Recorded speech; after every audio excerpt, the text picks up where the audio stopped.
ఒక గ్రామంలో రంగా అనే పిసినారి ఉండేవాడు.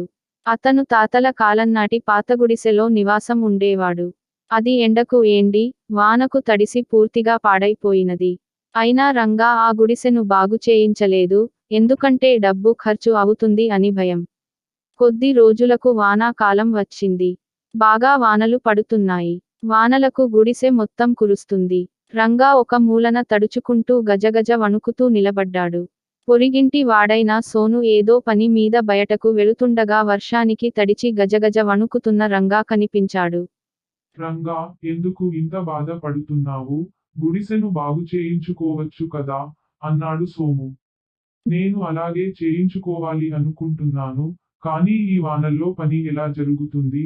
ఎండాకాలంలో గుడిసెను బాగు చేయిస్తాను అన్నాడు రంగా. వానాకాలం పోయింది. కొన్ని రోజుల్లో ఎండాకాలం రానే వచ్చింది.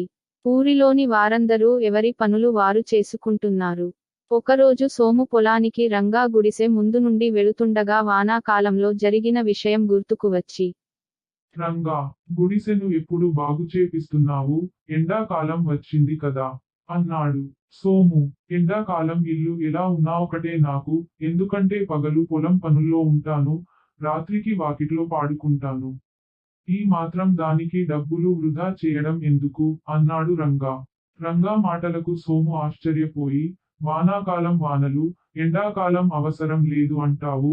నీ గుడిసె బాగైనట్టే అనుకుంటూ అక్కడి నుండి వెళ్ళాడు సోము. మళ్ళీ వర్షాకాలం రానే వచ్చింది. ఈసారి గాలితో కూడిన పెద్ద వర్షాలు వచ్చాయి. ఈ వానలకు రంగా గుడిసె కూలిపోయింది.